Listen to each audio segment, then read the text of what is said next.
Hi everyone, it's Mary Catherine from Crochet Chic. Today I'm going to show you how to make this cute petite 6-inch square. It's super fun and it's nowhere near as hard as it looks. A lot of people saw the flower part and thought it looked a little complicated, so I thought I'd make this video to show you that it's really not that complicated. No special stitches are used at all. If you can single crochet, double crochet, chain, and half double crochet, you can make this square. The yarn I used was Vanna's Choice by Lion Brand. As you guys know, it's my favorite yarn. Everything in this Afghan that I'm using as my background is made with that yarn. A cool thing I want to show you, especially for this project, about using Vanna's Choice is on the yarn wrapper, there's a little thing that measures. So you can actually, you know, hold it up and be like, oh, yep, I'm right on target. I made it at exactly 6 inches. The reason why I want the square to be 6 inches is because I'm doing part of this mystery crochet along, and they've got 36 different squares being designed, all patterns for free, either PDF on blogs or YouTube's, and all the information will be down below. If you look right below the video in the information box, you'll see I'll have all the links there. Anyways, this is going to be one of the squares. So all the squares will be using 4-ply yarn and a size I crochet hook. So the two colors I have here are linen and eggplant, but of course use your own colors. Don't forget to add it to Ravelry or post pictures on social media. Do @Crochet Chic and you'll find me pretty much anywhere. If you find some platform that you wish you could share with me and I'm not on it, send me a quick message or write a comment below. I will totally join it. I think I've got them all covered, but you never know. There's always something new popping up. So what you're going to need to start is you just need 2 colors for this, or you can do more or less. It's totally up to you. I'm going to start with my 4-ply of the main color that I want in the center. I'm going to make a magic circle. If a magic circle does not work for you, there's no way you want to do a magic circle, you're just telling me I'm not doing this pattern, do not worry, just chain 8 and join. Now if you are doing the magic circle, something to be aware of is do not pull it too tightly. The first time I was doing this square, I pulled it too tightly and I had to start over because once I added these little cute little petals, the square bunched up because I had pulled the center super tight so there was no hole. So you definitely want the little hole, it kind of adds to it. So what we're going to do is we make our magic circle, that's our chain to secure, we're going to chain 1 more time, and then we're going to go ahead and single crochet 16 times, and then join with a circle. You're going to make sure that chain does not count as 1, so you'll skip it when you slip stitch, or just do 1 less single crochet. I know different designers like to do it differently. I generally skip that chain 1 that I use. So instead of making you guys watch me single crochet 16 times, I'm just going to pause it right here and I will join you when we're ready for round 2. Alright, we're ready for round 2. For round 2, the first part of this is different, but then it's going to completely be exactly the same. So we're going to chain 2. This is going to count as our half double crochet. Then we're going to chain 3. That's going to count as our chain 3 space, and that's what gives us this lovely little pretty gap. So 1, 2, 3. Now we're going to skip the first stitch that's coming up. So I'm going to skip here and I'm going to go right in here, half double crochet. And then what I'm going to do is I am going to chain 3, 1, 2, and 3. And then I'm going to skip that one and go right in here.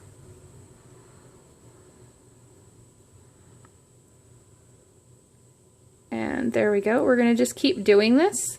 So we chain 3, 1, 2, 3, and then we skip the next one and we go into the following one. You're going to want to do it till you get to the very beginning. Now here's something really important to notice. I'm going to show you. I actually filmed what I thought was almost the entire tutorial, and then I realized in my first round I do not have 8 spokes because 16 divided by 2 is 8. I have 1, 2, 3, 4, 5, 6, 7. And this will not turn into a square unless we have 8.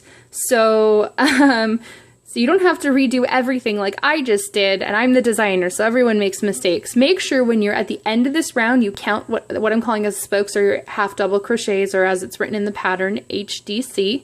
Make sure there are 8 of these, not 7. If you have to go back, it's better to go back now instead of trying to figure out how to make it work, because you definitely need, for this to turn into a square, you need to have 8. All right, I will see you at the beginning of the next round, which we will join our other color, which what I'm using here is linen. All right, I'm just at the end of the round, and since we started with the chain 2 instead of a half double crochet, I thought I'd show you where to join in. So we've got our chain 1 right there. I count the little lips right there, and that's our chain 2. That's where we want to slip our hook in and go ahead and slip stitch. I already cut my yarn, so I'm just going to pull this through actually. And then I'm going to hold it right here when I join my yarn, and I'm going to crochet over it. So let me just grab my white. Going to make a slip knot.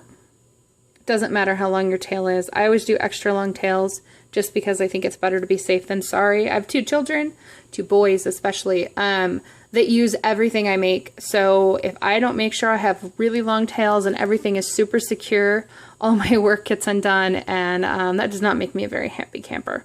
So what we're going to do is, it doesn't matter where, because all these spokes and little spots are exactly the same. So it doesn't matter where you join. I like to join on top of my old one so I can crochet over these 2 at once.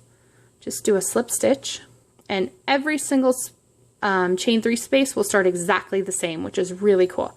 So we start with a slip stitch. We're going to chain 1. Then we are going to single crochet. We're going to half double crochet.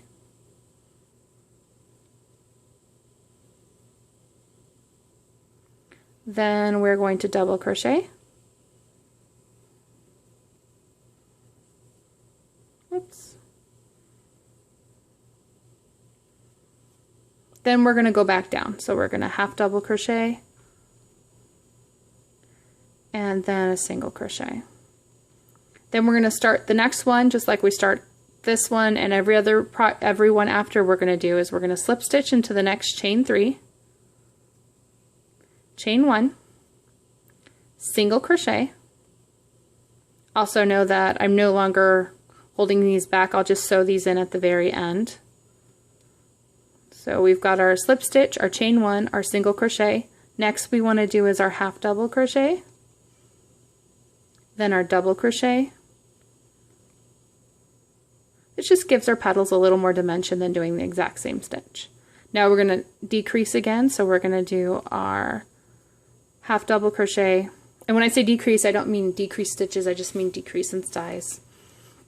And we're going to do our single crochet, then we're going to slip stitch into the next chain 3 space, chain 1, single crochet, half double crochet, double crochet, and continue on with this exact same pattern until you get to here. Then you're going to slip stitch. Alright, we're ready for round 4. Now that you've slip stitched to join your round for the previous round, so we've got our round 1 was here, round 2 was here, round 3 was here, we are going to slip stitch our way to the the double crochet. So we have 1 double crochet for each petal. So how this round is going to work is we're going to create 4 corners and 4 sides, so we can turn our pretty flower into an actual square.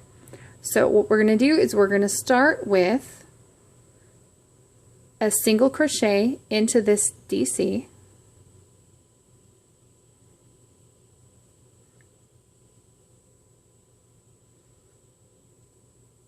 We're going to chain 4.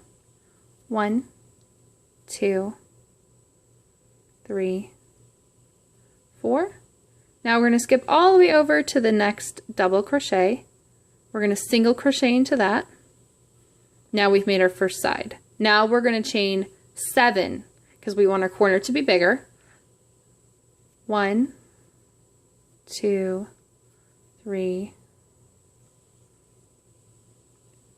4, 5, 6, 7. Now we're going to single crochet into that next double crochet. And now that we've made a corner, we want to make another side, so we're going to single crochet 4. Whoops. 1, 2, 3, 4. We want to single crochet into the next double crochet. And then next we're going to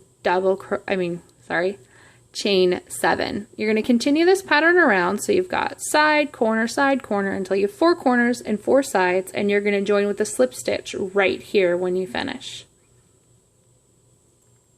All right, now we're almost to the end of the square. We have 2 rounds left, so this is going to be round 5. You can pretty much start wherever you want. I like to start in the corner. The pattern for the corner is you're going to chain 3. That will count as your double crochet. I'm also switching colors at this point, but it's up to you where you switch colors.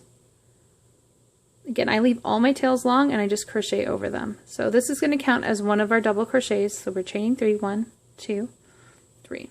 So in every corner, you are going to work 6 double crochet, chain 2, 6 double crochet. Got 2, 3, 4, 5, 6. Now, if you have a really large gauge, you tend to crochet really big. I would do this row all in half double crochet. It wouldn't change a thing. If you have the opposite problem and you crochet really tight, the next row, which is done in half double crochet, you can do that in double crochet as well. It just really depends on the yarn, because some 4-plies are a lot thinner than others, and then what your personal gauge is. Those are just 2 tips in case your square isn't quite coming out the way you want it to be. So I've got 1, 2, 3, 4, 5, 6. Now I'm going to chain 2. Some people like to chain 3 in the corner. It's not really going to make a difference. So if you want to have a chain 3 in the corner, go for it. I like a chain 2 because I like my corners to be a little tighter. What I'm doing now